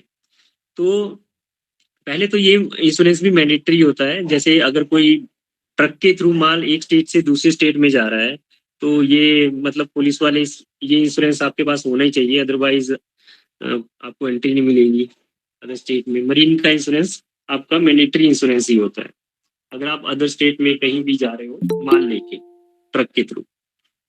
तो इसमें ओपन मरीन में क्या होता है कि पूरे साल का इंश्योरेंस आप इकट्ठा ले लेते हो। तो कंपनी क्या करती है, आपको एक एक्सेल फॉर्मेट प्रोवाइड करवाती है जो इंश्योर्ड है उसको। तो आपको जैसे आपकी शिपमेंट आज 2 शिपमेंट गई, तो आपको उसको उस एक्सेल में अपडेट करना है कि हमारी इतने की शिपमेंट, इतने सम इंश्योर्ड की शिपमेंट चली गई। उसको आप पूरे महीने अपडेट करोगे, और मंथ एंड में आप वो इंश्योरेंस कंपनी या जो भी आपका आरएम है उसको प्रोवाइड करोगे कि इस मंथ जो है इतनी शिपमेंट हमारी चली गई है जिनका सम इंश्योर्ड इतना है, और वो आप इंश्योरेंस कंपनी को जो है वो प्रोवाइड करोगे, और इंश्योरेंस कंपनी जो है उसको अपने पास एक डाटा बना के पोर्टल में अपडेट करती रहेगी। तो ये सब चीजें जो हैं ये ओपन इंश्योरेंस में आती हैं। तो इस तरह से प्रोसेस चलता है। अगर मान लो ओपन इंश्योरेंस में आपने 50 करोड़ का सम इंश्योर्ड लिया है और 6 महीने में आपका सम इंश्योर्ड जो है वो खत्म हो गया, जो एक्सेल आपके पास दी होती है हमने, उसके अकॉर्डिंग जो है आप उसमें अपडेट करते रहे और 6 महीने में आपका इंश्योरेंस खत्म हो गया, तो उस केस में आप सम इंश्योर्ड बढ़ा भी सकते हो। एनहेंसमेंट, सम इंश्योर्ड एनहेंसमेंट का इंडोर्समेंट होता है। तो आपने 50 करोड़ का सम इंश्योर्ड कितने का बढ़ाना है, 10 करोड़ का और आगे बढ़वा सकते हो, 20 करोड़ का और बढ़वा सकते हो। तो इस तरह से ये ओपन मरीन होता है जो पूरे साल के लिए इकट्ठा लिया जाता है। स्पेसिफिक मरीन होता है जो सिंगल ट्रांजिट इंश्योरेंस के लिए लिया जाता है, जो कि शिपमेंट एक बार जा रही है उसको इंश्योर करने के लिए लिया जाता है। तो नेक्स्ट आता है इसमें टाइप ऑफ कवरेजेस क्या क्या होते हैं। तो सबसे पहले फायर, शिपमेंट जा रही है, अब वो एक्सीडेंटल कवर, जैसे मान लो टकरा गई हो किसी के साथ, उसकी तरह से गाड़ी में आग लग गई और जो है जो आपका माल है पूरा का पूरा जल गया, तो वो चीज उसमें कवर होगी। कोई एक्सप्लोजन यानी कि कोई ऐसा मटेरियल है उसमें जिसमें जिससे कोई गैस है, जैसे एक्सीडेंट हुआ और वो सिलेंडर वगैरह कुछ भी है वो फट गया है, जो गैस है वो मतलब एक्सप्लोड हो गई, तो वो चीज भी उसमें कवर होती है। दूसरा कवरेज होते हैं स्ट्रैंडिंग। स्ट्रैंडिंग मतलब कोई, जैसे आपका जहाज जा रहा है तो नीचे कोई चट्टान है, समुंदर में कोई चट्टान है, उससे टकरा गया हो और नीचे टकराने की वजह से उसमें मतलब जहाज डूब गया या मतलब उसमें पानी घुसना शुरू हो गया जहाज में, तो ये सब चीजें भी इसमें मरीन में कवर होती हैं। और नेक्स्ट आता है वारंटी जो है कवर। इसमें क्या होता है दीपक सर, यहाँ पे एक छोटा सा क्वेश्चन मेरे मन में आ रहा है। जी हाँ जी। मरीन का जो प्रोडक्ट जा रहा है, जो एक्सपोर्ट कर रहे हैं हमारे क्लाइंट का सामान, वो हमने कवर करा लिया, हाँ जी। हाँ जी। लेकिन जिस जहाज के अंदर जा रहा है उस जहाज का इंश्योरेंस नहीं था, तभी भी क्या हमारी हम्म, इंश्योरेंस कंपनी हमें क्लेम देगी? जी सर, जी सर। जो वो तो अलग अलग जो जहाज है वो अलग प्रॉपर्टी, वो अलग बंदे का है। आप तो अपने सामान का ले रहे हो, आप अपने सामान को इंश्योर करवा रहे हो उसमें। आपका जो है जो इंश्योरेंस होगा वो सामान का होगा, उसमें जहाज सा उससे हमें कोई लेना देना नहीं होता। वो आपका सामान जो है बस उसमें जो कवरेजेस यहाँ पे मैं अभी आपको डिफाइन कर रहा हूँ, अगर इन कवरेज के अंडर आपका वो क्लेम पाया जाता है तो आपको क्लेम पेएबल होगा वो। जी, तो मित्रों, इस क्वेश्चन से ये आंसर मिला हमें कि अगर हम किसी सामान को दिल्ली से चेन्नई या चेन्नई से बेंगलोर भेज रहे थे, चाहे उस गाड़ी का इंश्योरेंस हो या नहीं हो, आप अपने सामान का अगर इंश्योरेंस करा के भेजते हो तो उसका लॉस होने का हर तरह का कवर मिलेगा, जो अभी हम लोग प्रेजेंटेशन में सुन रहे हैं। तो बहुत महत्वपूर्ण जानकारी दीपक सर दे रहे हैं। प्लीज आप इसको कंटिन्यू करें। और दूसरा है वारंटी और जेटिसन। तो ये जो कवर होते हैं, जैसे कोई मतलब जो अपना जहाज या मतलब जहाज चला रहा है या अपना जो है समुद्री जहाज जिसको हम बोलते हैं, वो मरीन शिपमेंट उसको चला रहा है, या जो अपना ड्राइवर है उनके कोई फ्रॉड की वजह से मतलब कुछ भी समझ लो उसमें उन्होंने चोरी करवा दिया या कुछ भी करवा दिया, उनकी इन्वॉल्वमेंट उसमें थी, जो ड्राइवर हैं या कंडक्टर हैं या जो भी शिपमेंट जा रही है उनकी वजह से कोई फ्रॉड हो गया, मतलब उन्होंने कुछ सामान चोरी करवा दिया या वो भाग गए, सामान पूरा लॉस हो गया, या आपका जो है वो गाड़ी ही पूरी वो हो गई, तो आपका तो इंश्योरेंस हो रखा है, तो उस मामले में भी ये जो है इंश्योरेंस मतलब इंश्योरेंस कंपनी जो है आपको क्लेम पे करेगी। मतलब आपकी शिपमेंट यहाँ से जा रही है बेंगलोर, अब रास्ते में जो है ड्राइवर ड्राइवर और कंडक्टर मिले हुए थे जी, उन दोनों ने सामान उठाया, गाड़ी वहां पे छोड़ दी, सामान जो था वो अपना भर के कहीं और जाके बेच दिया, तो वो चीज भी उसमें कवर होगी, इंश्योरेंस कंपनी आपका क्लेम पे करेगी। अब नेक्स्ट फोर्थ कवर आता है कोलिजन। कोलिजन जो है जैसे वही, अगर दो गाड़ी आपस में टकरा गई या जहाज जा रहे हैं वो दूसरे जहाज आपस में टकरा गए, इसकी वजह से आपका जो सामान है वो सारा डैमेज हो गया, या वो उसमें गाड़ी में आग लग गई जो मैं पहले भी बता चुका हूँ, और उसकी वजह से पूरा सामान जो है खराब हो गया, तो वो चीज भी इसमें कवर होती है। मरीन इंश्योरेंस, एक चीज ध्यान रखना, मरीन इंश्योरेंस जो है जो गाड़ी के अंदर माल है उसकी इंश्योरेंस है ओनली। जो उसके अंदर जो सामान जा रहा है एक सामान से एक जगह से दूसरी जगह तक, उस सामान का इंश्योरेंस वो कर रहे हो आप, ना कि गाड़ी का। गाड़ी का अलग चीज है, वो सेपरेट पार्ट है, वो अलग चीज है। आप सिर्फ उसके अंदर जो सामान जा रहा है उसको इंश्योर कर रहे हो कि उसका कहीं कोलिजन मतलब एक्सीडेंट की वजह से वो सामान टूट ना जाए, या आग गाड़ी में आग लगने की वजह से वो सामान जल ना जाए, या वो सामान चोरी ना हो जाए किसी भी रीजन की वजह से, तो उस चीज का वो आप इंश्योर करवा रहे हो उसमें। तो वो थेफ्ट और नॉन डिलीवरी वाला पिलफरेज, ये मैं पहले बता चुका हूँ कि अगर मान लो जो ड्राइवर है कंडक्टर है वो दोनों मिले हों और आपका सामान जो है वो चोरी करवा दें, या किसी भी वजह से आपका सामान जो है चोरी हो जाए, तो वो चीज़ भी इसमें जो है कवर होती है अपना मरीन इंश्योरेंस में। अब कोई भी वेदर, मतलब आपका सामान जा रहा है, हवा चल गई, फ्लड आ गया, या किसी भी प्राकृतिक आपदा की वजह से आपका जो है जो सामान है वो खराब हो गया। जब मान लो आपका सामान जा रहा है और क्या बोलते हैं फ्लड आ गया वहाँ पे, और फ्लड की वजह से आप जो व्हीकल है वो भी एक्सीडेंट हो गया या कुछ भी इस टाइप का हो गया, तो उस वो चीज़ भी उस चीज़ में मतलब आपका मरीन इंश्योरेंस में कवर होगी। स्पॉन्टेनियस कंबशन, सेल्फ हीटिंग, मतलब कोई ऐसा मटेरियल उसमें जा रहा है जो कि मतलब जिससे जो है एक्सप्लोजन हो सकता है, जो खुद हीट वो करके, जैसे कोई गैस जा रही है, वो चीज़ भी इसमें कवर होती है। लेकिन ये कंपनियां बहुत पीएसयू वगैरह ही इसको कवर करती हैं। अपनी प्राइवेट इंश्योरेंस जो है उस मैक्सिमम कंपनियों में डिक्लाइन होता है। जो सेल्फ हीटिंग चीज़ जा रही हो, जो कि ऐसी चीज़ जा रही हो जो कि हीट पैदा करती हो और वो अपने आप ही कहीं उसमें कंबस्टन हो जाए, कोई विस्फोट हो जाए उसमें, तो इस तरह की चीज़ें मैक्सिमम जो है प्राइवेट इंश्योरेंस को करते नहीं है। पीएसयू जो है जो सरकारी कंपनी है, national United oriental new India, यही इस तरह का कवर करते हैं।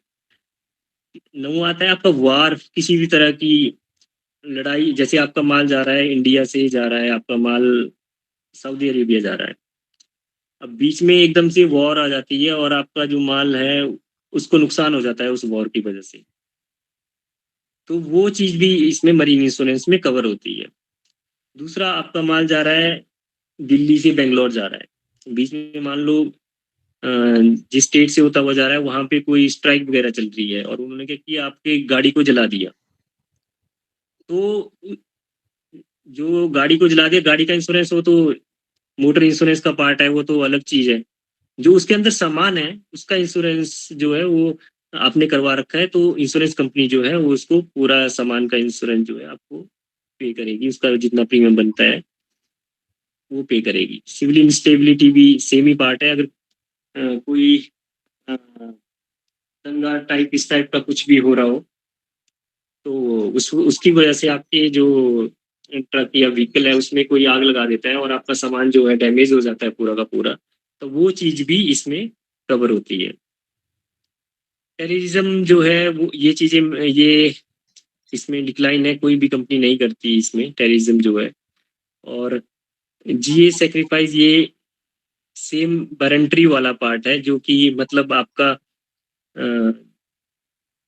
जो ड्राइवर और कंडक्टर जो मैंने बताया वो कुछ फ्रॉड कर देते हैं, आपस में मिले होते हैं और आपका सामान जो है चोरी करवा देते हैं, तो वो सब चीज़ें भी इसमें इंश्योर्ड होती हैं। इसमें दो तरह के कवर होते हैं, एक क्लॉज ए जिसको सीसीए कवर बोलते हैं, एक सीसीबी कवर होता है जिसे क्लॉज बी कवर बोलते हैं। सीसीए जो है ऑल रिस्क पॉलिसी होती है जिसमें सारी चीजें कवर होती हैं, जिसमें लोडिंग अनलोडिंग भी कवर होती है और हर एक टाइप की चीज कवर होगी, थेफ्ट भी कवर होगा आपका। वेदर जो है, अगर कोई वेदर में चेंजेस आ गए, फ्लड आ गया, कुछ भी इस तरह का आ गया, तो उसकी वजह से आपका माल डैमेज हो गया, वो सारी चीजें ए कवर में आती हैं। तो ये ए कवर जो है ऑल रिस्क कवर होता है, जिसका प्रीमियम भी ज़्यादा होता है। बी कवर में कुछ सिलेक्टिव चीज़ें ही आती हैं, इसमें सारी चीज़ें कवर नहीं होती इसमें, यानी कि इसमें एक्सीडेंटल मोस्टली कवर होता है। जैसे मान लो दो ट्रक आपस में टकरा गए, उसकी वजह से आपके जो है सामान जो है लॉस हो गया, यानी कि ट्रक में आग लग गई या एक्सीडेंट हो गया, उसकी वजह से माल जो है पूरा का पूरा डैमेज हो गया, तो ये सब जो है ये बी कवर में आते हैं। और A cover all risk cover होता है जो हर एक चीज़ को कवर करेगा। किसी की वजह से, किसी भी चीज की वजह से आपका माल जो है वो डैमेज होता है, जो एक जगह से दूसरी जगह जा रहा है, अगर आपने ए कवर ले रखा है तो वो सारी चीजें कवर करेगा एक्सेप्ट जो है टेररिज्म, और कोई हीटिंग मटेरियल उसमें ना हो, ये चीज।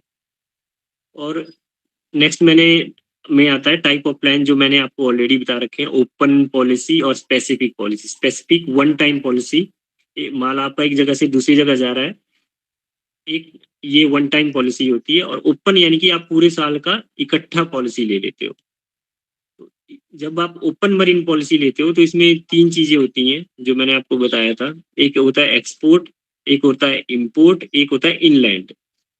एक्सपोर्ट आपका माल एक जगह से इंडिया से किसी बाहर की कंट्री में जा रहा है, तो उसको एक्सपोर्ट। इम्पोर्ट यानी कि बाहर की कंट्री से आपका माल इंडिया में आ रहा है, उसको इम्पोर्ट। और इनलैंड यानी कि आपका इंडिया में ही माल जो है, जैसे दिल्ली से बेंगलोर, दिल्ली से मुंबई जा रहा है, वो आपका इनलैंड में आ जाएगा। इसमें जब आप पॉलिसी लेते हो तो इसमें तीन चीजें और भी होती हैं। जो सम इंश्योर्ड होता है उसकी बाइफर्केशन होती है कि पर सेंडिंग लिमिट कितनी है, पर लोकेशन लिमिट कितनी है, जो कि इंश्योर्ड डिसाइड करता है, वही बताता है कि इसमें कितनी लिमिट वो रखना चाहता है, पर सेंडिंग लिमिट कितनी है, पर लोकेशन लिमिट कितनी है। ओपन मरीन पॉलिसी पूरे साल के लिए ली जाती है। स्पेसिफिक मरीन मैक्सिमम 3 महीने के लिए वैलिड होती है और एक ट्रांजिट सिंपल एक सिंगल ट्रांजिट को ही इंश्योर करती है। तो जो ओपन पॉलिसी में जो रिक्वायर्ड होता है वो कमोडिटी डिटेल्स, यानी कि उसमें मटेरियल क्या जा रहा है, सम इंश्योर्ड कि वो कितनी वैल्यू का जा रहा है, जो चीज जा रही है उसकी वैल्यू कितनी है। और टाइप ऑफ पॉलिसी, इनलैंड ले रहा है या इंपोर्ट है या एक्सपोर्ट है, यानी कि इंडिया से बाहर माल जा रहा है या इंडिया को बाहर की किसी कंट्री से माल आ रहा है, या इंडिया में ही माल इनलैंड ही ये जा रहा है। पर सेंडिंग लिमिट की उसकी एक टाइम में कितना मैक्सिमम तक माल जा सकता है। और कवर जो जो आपको सीसीए कवर चाहिए, ए कवर जो है ऑल इस कवर होता है जो सारी चीजें कवर कर लेता है, बी कवर होता है उसमें सारी चीजें कवर नहीं होती। ए कवर महंगा होता है, बी कवर सस्ता होता है। स्पेसिफिक मरीन में भी यही होता है, कमोडिटी की क्या मटेरियल जा रहा है ये आपको बताना होता है। एक इनवॉइस होती है इसमें, जब कोई ट्रांजिट जाती है तो इनवॉइस जनरेट होती है, वो इनवॉइस चाहिए होती है। सोर्स एंड डेस्टिनेशन, कहाँ से माल कहाँ जा रहा है। मोड ऑफ ट्रांजिट क्या है, ट्रक से जा रहा है, ट्रेन से जा रहा है, या आपका हवाई जहाज से जा रहा है, या मतलब जिस चीज से माल जा रहा है वो चीज आपको वहां पे बतानी होती है। कवर कौन सा चाहिए, ए कवर चाहिए, ए कवर यानी कि ऑल रिस्क कवर चाहिए, या आपको बी कवर चाहिए। कंसाइनर कंसाइनी डिटेल, जो माल सेल कर रहा है उसका एड्रेस और उसका नेम, और जो माल खरीद रहा है उसका भी एड्रेस और उसका नेम। ये ओपन मरीन में हमारे कवर होते हैं। तो ओपन मरीन सिंपल सा प्रोडक्ट है। कोई भी माल एक जगह से दूसरी जगह जा रहा है, उस माल का इंश्योरेंस जो करते हैं वो उसको हम मरीन बोलते हैं, मरीन इंश्योरेंस उसको बोलते हैं। तो कुछ लोग उसको ट्रांजिट इंश्योरेंस भी बोलते हैं। तो इससे रिलेटेड कोई क्वेरी किसी की?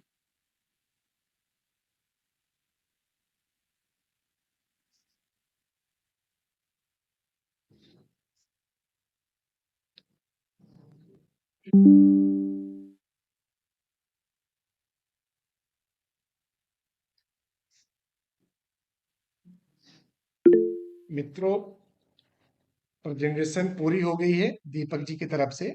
जिन मित्रों के मन में भी आज के दोनों प्रेजेंटेशन के ऊपर कोई भी क्वेश्चन है तो आप एक एक करके पूछ लें और बेहतर रहेगा। दीपक सर, हम सभी दोस्तों की तरफ से ये पूछना चाह रहे हैं कि ये दोनों प्रोडक्ट जो आपने आज हमें एक्सप्लेन किया, वर्कमैन कंपनसेशन और मरीन, इसकी ग्राहक कहाँ ढूंढे हम सारे मित्र मिलके? वो ग्राहक कहाँ जो सर मिलेंगे हमें? फैक्ट्रियां जो होती हैं, मैक्सिमम जितनी भी फैक्ट्रियां हैं उनका, वो कुछ प्रोडक्ट्स मतलब कुछ माल बनाती हैं, तो वो माल बनाती है, वो माल बाहर तो जाएगा, मार्केट में जाएगा ही जाएगा। तो उसका मरीन इंश्योरेंस वो हमेशा मैंडेटरी होता है, उनको करवाना ही पड़ता है, वो मैंडेटरी है उनके लिए। तो वो फैक्ट्रियां जितनी भी किसी भी कोई भी माल मैन्युफैक्चर हो रहा है, उस टाइप की जो फैक्ट्री होती है, चाहे वो गारमेंट फैक्ट्री हो, चाहे वो खिलौने बनाने वाली फैक्ट्री हो, चाहे वो सीमेंट फैक्ट्री हो, किसी भी टाइप की फैक्ट्रियां हैं, उन सब में मरीन इंश्योरेंस होता है। वो मैंडेटरी है उनके लिए, तो वहां पे आप जाके इसको पिच कर सकते हैं। और कोई भी ट्रांसपोर्टर होता है उसके पास जाके आप उसको पिच कर सकते हैं। तो वो मरीन इंश्योरेंस तो बहुत इजी है वैसे तो सेल्स करना, क्योंकि आप कहीं भी मतलब किसी भी फैक्ट्री में चले जाओ, वो मैंडेटरी है, वो करवाते ही होंगे, उन्होंने कभी किसी और के थ्रू करवा रहे होंगे अभी तक। तो वहां पे जाके आप इसको पिच कर सकते हो, इस प्रोडक्ट को, जी किसी भी फैक्ट्री में। जी और दूसरा आता है वर्कमैन कंपनसेशन और आपका जो है कॉन्ट्रैक्टर ऑलवेज। जी तो ये आपको ठेके मतलब जो कॉन्ट्रैक्टर होते हैं, जो ठेकेदार होते हैं, उनसे उनके पास ही ये प्रोडक्ट जो है सेल आउट होता है, क्योंकि जो कॉन्ट्रैक्टर हैं वही छोटे छोटे कॉन्ट्रैक्ट्स लेते हैं जिसमें कि आपका कोई भी प्रोडक्शन का काम होता है। तो ये जो है प्रोडक्ट आप उन्हीं के उनके सामने ही पिच कर सकते हो। तो बहुत बहुत धन्यवाद दीपक सर। मित्रों, दो तीन बात मैं जोड़ देना चाहूंगा यहाँ पे कि आपके एरिया में, आपके शहर में जो भी इंडस्ट्री है, आप इंडस्ट्री की या तो आप डायरेक्टरी ले लें, और डायरेक्टरी नहीं है तो गूगल पे सर्च करिए कि इंडस्ट्री नियर बाइज मी। एक मैं की बता रहा हूँ, एक की है। आप इसे सर्च करेंगे तो आपके आसपास में 5-10 किलोमीटर में 25-50-100-200-500 जो इंडस्ट्रियां होंगी, वो आपके गूगल सर्च इंजन में आ जाएगा। दूसरा तरीका बनता है, आप गूगल पे सर्च करें कि civil contractor in your city, city का नाम। जैसे मैं दिल्ली में हूं तो civil contractor in Delhi, civil contractor in Gurgaon, civil contractor in Bhopal, civil contractor in Jind या हिसार। तो आप इस तरह से सर्च, गूगल सर्च में डालेंगे तो वहां पे 10-20-25-50-100 कॉन्ट्रैक्टर का नाम नंबर आ जाएगा। तीसरा, जो भी आर्किटेक्ट है आपके शहर में, आप आर्किटेक्ट के साथ में दोस्ती करें। दोस्ती मतलब फ्री वाला नहीं, दोस्ती मतलब व्यवसायिक वाला। आप उनको बोलिए कि जो मेरे क्लाइंट हैं, अगर उनको भविष्य में कोई भी कंस्ट्रक्शन काम कराना होगा तो उसका आर्किटेक्ट का बिजनेस मैं आपको दूंगा, और आपके यहाँ पे जो भी कस्टमर आते हैं उनका नाम नंबर मुझे दे दीजिए कि उनका जो कॉन्ट्रैक्ट बनेगा, जब उनका जो कंस्ट्रक्शन होगा, उसका इंश्योरेंस हम कर पाएंगे। इससे आपका मिला जुला दोनों का विन विन सिचुएशन हो जाएगा। तो इससे भी आप व्यापार कर सकते हैं। तीसरा, दीपक ठाकुर साहब ने बताया है कि जो भी आपके शहर में ट्रांसपोर्टर है, ट्रांसपोर्टर का मतलब जहां से माल गाड़ी में डाल के और बाहर को जाती है। दोस्तों, कई सारे शहर में गाड़ी पास करने का, गाड़ी में एंट्री करने का टाइम होता है कॉमर्शियल व्हीकल्स के ऊपर। तो आप उस टाइम टेबल के हिसाब से देखेंगे तो काफी समय तक आपको ट्रांसपोर्टर दिन में फ्री मिल जाएगा। उस समय में जाके आप ऑफिस टाइम में उनसे मित्रता कर सकते हैं, बातचीत कर सकते हैं, उनसे सामंजस्य बिठा सकते हैं अपने बिजनेस के बारे में। और आप विश्वास रखें कि इस तरह से थोड़ा सा आप इस सब्जेक्ट के ऊपर काम करेंगे तो आपके पास बगैर कंपटीशन वाला काम आएगा। इस इंडस्ट्री में कंपटीशन नहीं के बराबर है। और सर एक और चीज मैं ऐड कर दूं, इसमें जो सबसे इजीएस्ट वे है बिजनेस लेने का वो है सीए। आप सीए पकड़ लो, उनके बड़े बड़े क्लाइंट होते हैं। तो बट ये है कि उसके लिए आपको नॉलेज होनी चाहिए कि सीए हैं वो आपसे क्वेश्चन बहुत ज्यादा करेंगे, क्योंकि हम भी जैसे हमने भी यहाँ पे ज्वाइन किया तो हमें भी सबसे पहली चीज ये बताई जाती है रिक्रूटमेंट के टाइम पे कि आप सीए के पास जाओ, उनसे मीटिंग करो, क्योंकि उनके पास सारे क्लाइंट है, बड़े बड़े क्लाइंट उनके पास होते हैं। और एसएमई प्रोडक्ट जितना आपको एक सीए दे सकता है ना, इतना कोई भी नहीं दे सकता। बट ये है कि सीए आपसे क्वेश्चन करेगा, आपके पास प्रोडक्ट की नॉलेज होनी चाहिए, और वो आपसे बहुत डीप क्वेश्चन करेगा। तो अगर आपके पास नॉलेज है तो वो सबसे इजीएस्ट वे है बिजनेस लेने का। आप सीए को अप्रोच करो, और उनके पास बड़े बड़े क्लाइंट हैं, वो उन क्लाइंट के रेफरेंस देंगे और उनके थ्रू बिजनेस आएगा। जैसे बड़े बड़ी फैक्ट्रीज हैं, इनके मालिक हैं, उनके वो अकाउंट मैनेज करते हैं, इस तरह से वो बस आपको उन्हें यही बोलना है कि सर आप उनको अपना जो है इंश्योरेंस के लिए भी पिच करें, जैसे उनके अपने फैक्ट्रीज होती हैं, अपने जो भी काम है। तो मतलब सीए इजीएस्ट वे है बिजनेस लेना है एसएमई का। आप सीए को अगर अप्रोच करोगे तो, क्योंकि उनके पास बड़े बड़े क्लाइंट होते हैं, बड़े बड़े कॉर्पोरेट क्लाइंट होते हैं। दोस्तों, अगर आपने सीए से दोस्ती कर ली तो किसी से आपको दोस्ती करने की जरूरत नहीं है। सीए ही आपके बिजनेस को कई गुना वृद्धि करा सकता है। कि क्योंकि एक सीए आपको लाइफ का बिजनेस दिलवा सकते हैं, हेल्थ का बिजनेस दिलवा सकते हैं, मोटर का बिजनेस दिलवा सकते हैं, आपको अदर इन्वेस्टमेंट ऑप्शन का बिजनेस दिलवा सकते हैं, और साथ में आपको एसएमई प्रोडक्ट का भी बिजनेस दिलवा सकते हैं। तो सीए के साथ में अगर आप लोग जुड़ जाते हैं, और मैं तो आप सभी दोस्तों से आज के कार्यक्रम के समाप्ति से पहले निवेदन करूंगा कि इस हफ्ते, अगले हफ्ते या इस हफ्ते या कल संडे वाले दिन आप सर्च करें कि आपके सिटी में, आपके पड़ोस में, आपके एरिया में, आपके पिन कोड में कौन-कौन से 10 सीए रहते हैं और उन 10 सीए से 5 सीए से या 20 सीए से मिल करके आप अपने बिजनेस के बारे में बात करें, आप अपने बारे में उनको बताएं और आप उनसे मदद मांगें कि हम इस इंडस्ट्री में नए आए हैं या हम इंडस्ट्री में काम कर रहे हैं, आपका आशीर्वाद और सहयोग चाहिए और आपके दिए गए रेफरेंस में जो भी बिजनेस आएगा उसका एक एक फिक्स परसेंटेज आप उनको क्लियर करके चलिए कि जो भी इनकम आएगा उसमें हम फिक्स परसेंटेज आपको पे कर देंगे। यहाँ पे ध्यान रखिएगा कि ज्यादातर सीए आपसे पेमेंट जो आपके अकाउंट्स में नहीं लेंगे, वो कैश में लेते हैं, जो मेरा अनुभव रहा है। दीपक भाई आपका क्या मानना है? बिल्कुल सर, बिल्कुल। जी, तो वो आपको पेमेंट ना आपको कैशबैक कैश में करना पड़ेगा, तो आप कैश में कैश भेज करके काम कर सकते हो। एक और टूल मेरे पास है जो मैं आपको देना चाहता हूँ ब्रह्मास्त्र के रूप में, वो टूल है किसी भी बैंक का बैंक मैनेजर। जब भी कोई इंडस्ट्री होती है, तो उस बैंक के पास में उसका मॉर्टगेज होता है, ओवरड्राफ्ट लिमिट होता है किसी भी इंडस्ट्री, कंपनी, फैक्ट्री और गोदाम का। तो वहां से आप उसको पूछ सकते हैं कि साहब मुझे सिर्फ आप ना अपने 10 उन क्लाइंटों को दे दो, जिसका अभी आपने इस साल में रिन्यू नहीं किया है लोन, तो हम उसके जो स्टॉक्स हैं हम उसको इंश्योरेंस करा पाएंगे हम। तो इससे क्या होगा कि आपको कारपोरेट टाइप का काम करने का मौका मिलेगा। और देखिए ये जो बड़े लोग हैं ना, बड़े लोग का तात्पर्य में मेरा कहने का मतलब है ये जो चार्टेड अकाउंटेंट हैं, बैंक मैनेजर हैं, ये आसानी से आपके सामने नहीं खुलेंगे। तो आपको एक बार, दो बार, तीन बार मिठाई का डब्बा भी ले जाना पड़ेगा।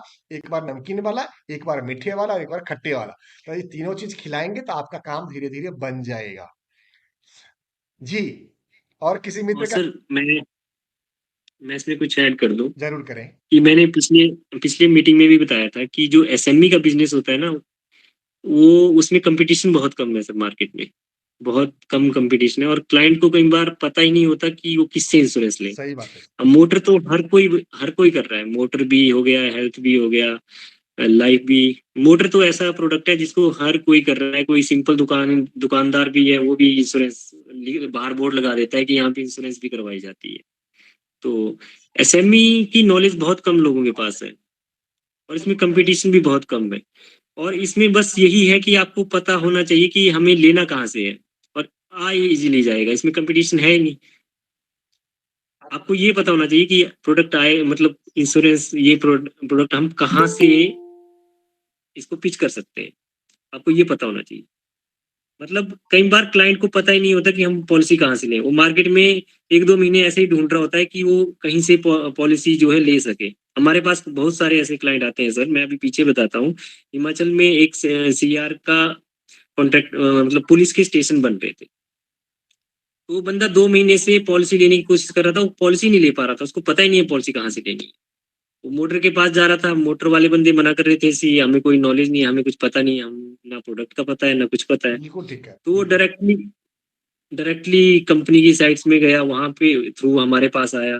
तो बोला मैं 2 महीने से यही फाइंड आउट कर रहा हूँ कि मैं पॉलिसी खरीदी वहां से, कॉन्ट्रैक्टर ऑलिस को वर्कमैन कंपनसेशन की।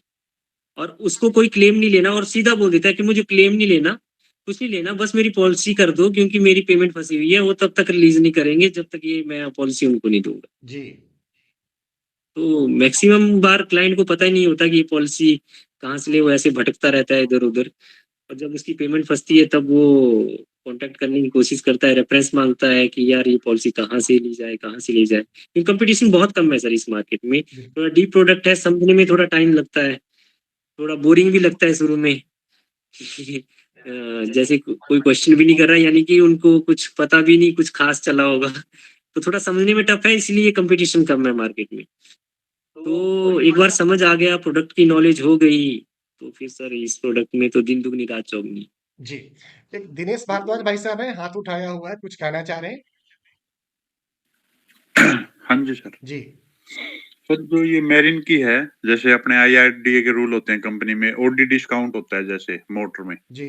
जी सर, जी इसमें सर। भी इस तरह की कोई चीज होती है क्या? बिल्कुल होते हैं। नहीं बिल्कुल सर, होते इसमें रेट्स होते हैं। रेट्स कि कितने पैसे का रेट जाएगा वो ऑक्यूपेंसी पे डिसाइड होता है कि सामान किस तरह का जा रहा है। नहीं, कंपनी टू कंपनी भी वेरी करेगा क्या?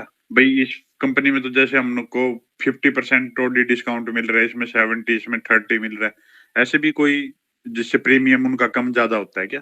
हाँ बिल्कुल होता है, बिल्कुल होता है सर। जैसे आपका कुछ ऑक्यूपेंसीज है उसमें, इसमें रेट चलता है, ओडी डिस्काउंट नहीं होता, रेट चलता है इसमें, 2 पैसे का रेट, 3 पैसे का रेट, 4 पैसे का रेट, 5 पैसे का रेट, 6 पैसे का रेट। अब उसमें क्या होगा, माल क्या जा रहा है, अंदर जो मटेरियल जा रहा है उसके ऊपर रेट डिसाइड करेगा। अगर नहीं उसमें नहीं, रिस्क ज्यादा मैं है। ये पूछना चाह रहा हूँ सर, जैसे कोई पॉलिसी भाई इसी सामान की, इसी चीज की डिजिट तो कर रही है 15,000 रुपए की, जी और एक मिनट दूसरी होल्ड करना, पॉलिसी कर रही है एक मिनट होल्ड 12,000 रुपए की। करना, एक मिनट। ऐसा होगा भारद्वाज साहब, ऐसा होता है यहाँ पे भी अब बोलिए सर। कंपटीशन है, अलग अलग कंपनी के अलग अलग रेट हैं। जी सर, जी सर। और दूसरा मैं वो ये होता है कि जैसे जैसे मान लो आपका ओल्ड गुड्स जा रही है, ठीक है सर, या कोई भी आपका ऐसा चीज जा रही है जो कि जिसमें विस्फोट हो सकता है, या गैसेस जा रही हैं, केमिकल जा रहे हैं, तो जैसे जो नई कंपनियां मार्केट में आई है उसको 2 पैसे के रेट पे भी कर लेंगी, 3 पैसे के रेट पे कर लेंगी, यानी कि उसको डिस्काउंट समझो, जितना कम रेट उतना ज्यादा डिस्काउंट, यानी 2 पैसे का रेट, यानी कि वो डिस्काउंटिंग समझ लो, बहुत ज्यादा डिस्काउंटिंग है, ऐसा समझ लो। जैसे मान लो 10 लाख की जा रही है, उस पे 2 पैसे का रेट लगेगा, वो प्रीमियम बनेगा आपका। तो ऐसा डिस्काउंटिंग ही मान लो आप उसको। जैसे मान लो डिजिट वगैरह है, ये बहुत एग्रेसिव है अभी मार्केट में, तो ये बहुत ज्यादा डिस्काउंटिंग दे रही है इसमें मरीन में।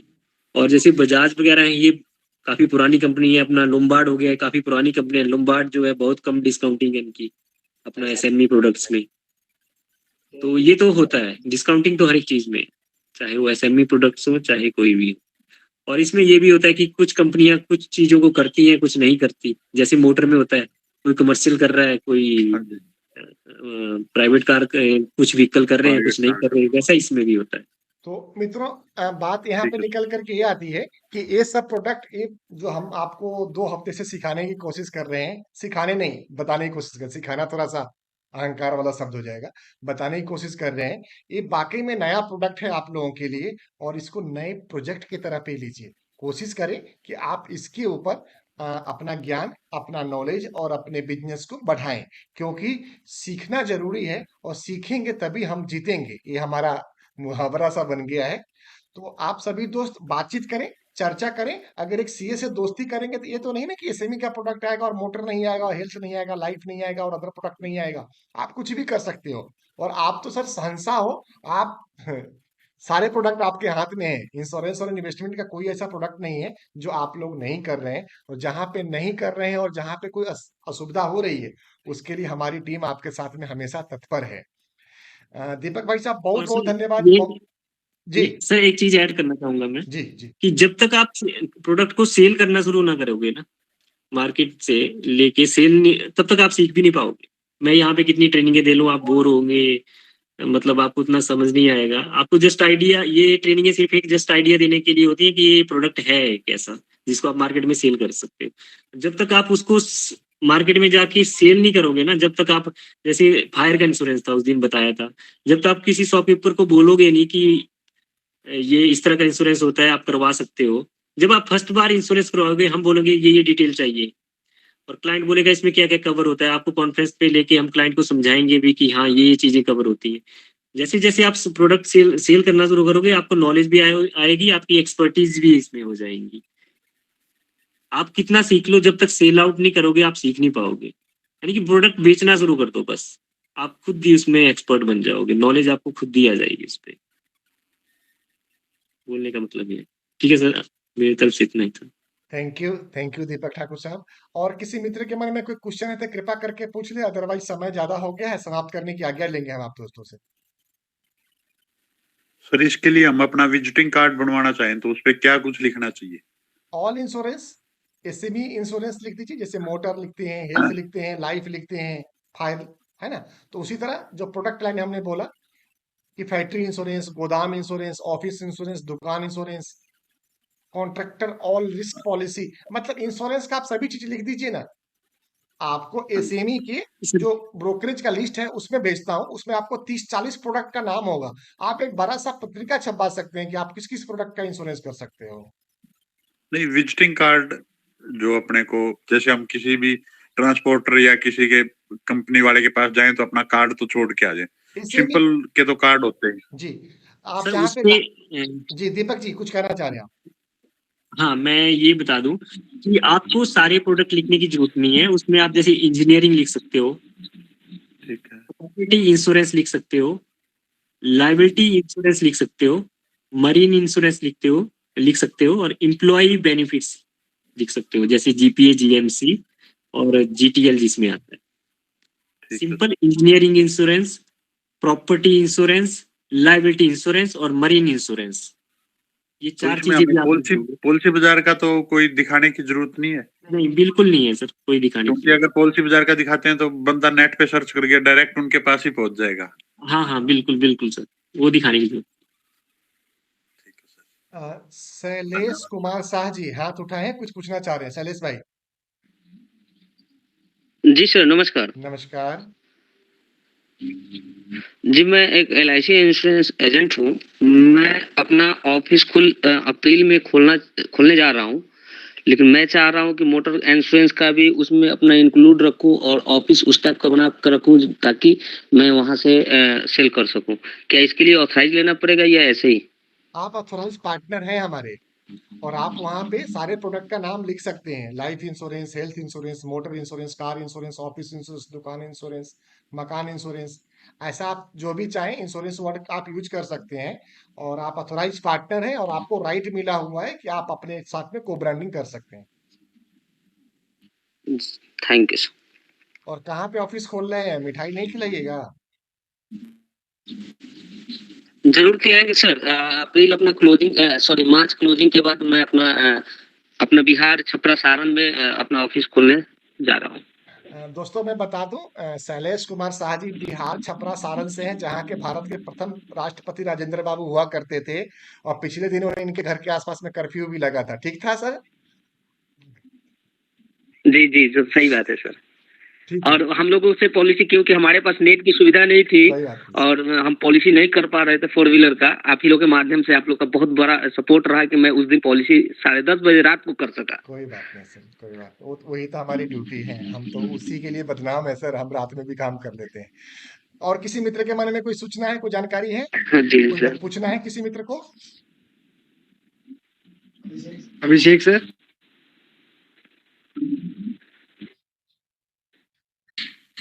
नहीं सर, मेरा आज कोई क्वेश्चन नहीं है।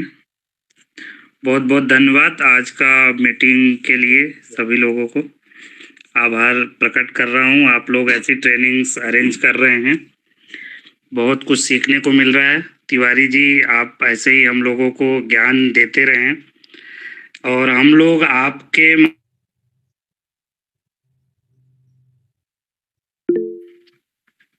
धन्यवाद सर। सर तारीफ लास्ट में कुछ कम रह गया, कुछ आपकी आवाज कट गई थी। तारीफ अच्छा लग रहा था सुनने में।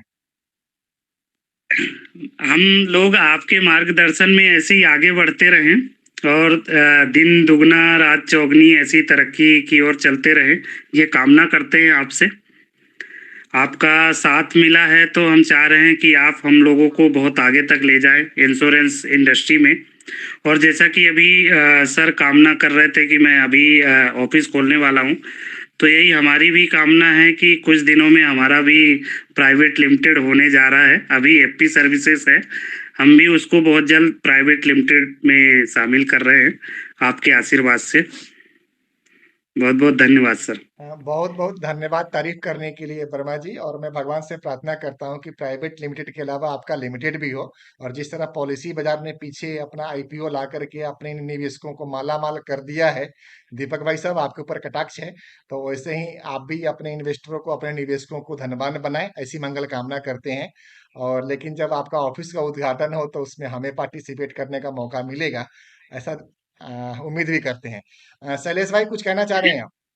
बिल्कुल सर, बिल्कुल मिलेगा सर, क्योंकि सबसे पहला मार्गदर्शन जो है उसमें आप ही का है सर। आप ही से जुड़ के और ये सारी चीजें चल रही है, तो बिल्कुल आप ही सबसे पहले होंगे सर हमारे।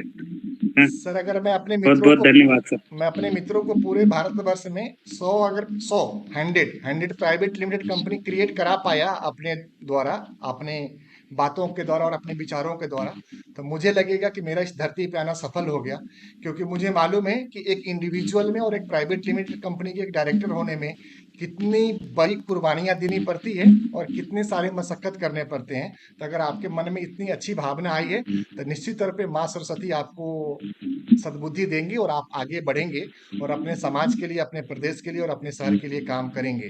शैलेश भाई, कुछ कहना चाह रहे हैं आप? जी सर, एक क्वेश्चन छोटा मेरा रह गया था, इसलिए मैं डबल टैग किया हूँ। मैं चाह रहा हूँ जैसे कि हमें तो इसके विषय में नॉलेज नहीं है कि कैसे अपना घर बैठे पॉलिसी करूँ, क्योंकि मैंने कभी अटेंड नहीं किया था। 1 से 2 बार मैंने अटेंड आपका सेशन किया है, लेकिन हम लोग का जो भी LIC का कोटेशन होता है, यूट्यूब के माध्यम से हम लोग सारा नॉलेज अर्जित कर लेते हैं। लेकिन हम चाह रहे हैं कि आप लोगों का भी अगर कोई यूट्यूब चैनल हो जिससे कि क्या बोलते हैं, पॉलिसी कैसे करना है, उस यूट्यूब के माध्यम से हम देख लें और कुछ सीखें, ऐसा कोई प्लेटफॉर्म हो। जी, जी। शैलेश भाई, हमारा यूट्यूब चैनल का नाम है मनी मंत्रास। जी ठीक है, उसका लिंक हम अभी शेयर करवा देंगे आपको। उसके ऊपर ना पॉलिसी बाजार जी जी पार्टनर बन के पैसा कैसे कमाएं, इसके नाम से 4-5 वीडियो है। पॉलिसी बाजार से पॉलिसी इशू कैसे करें, ऑनलाइन पॉलिसी कैसे होती है, तो इस तरह के हमने वीडियो बना कर उस पर डाला हुआ है, आप वो देख सकते हैं। और इसके अलावा पॉलिसी बाजार का अपना यूट्यूब चैनल भी है, वहाँ पे भी प्रोडक्ट के बारे में जानकारी देते रहते हैं, तो आप वहाँ से भी ले सकते हैं। अदरवाइज आप एक बार हम कोशिश करते हैं अगले हफ्ते या उसके अगले हफ्ते फिर से मोटर ट्रेनिंग का प्रोग्राम रखें। आप लोग जरूर सीखिए, जरूर पार्टिसिपेट करिए, क्योंकि सीखेंगे तो हमें भी अच्छा लगेगा।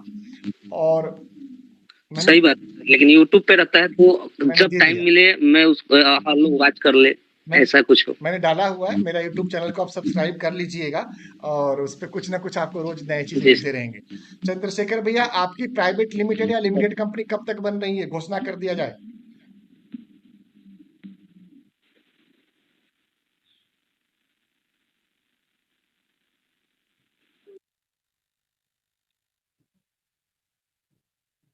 चंद्रशेखर पांडे जी या दिनेश भाई साहब, जो प्राइवेट लिमिटेड कंपनी कब खोल रहे हैं उसकी घोषणा कर दीजिए।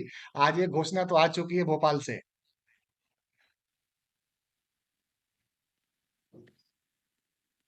प्राइवेट लिमिटेड कंपनी के बारे में सर अभी तो प्लानिंग चल रही है और बहुत जल्द हम इसको कंप्लीट करेंगे। हम उम्मीद करें कि अप्रैल में आप ओपन कर लेंगे।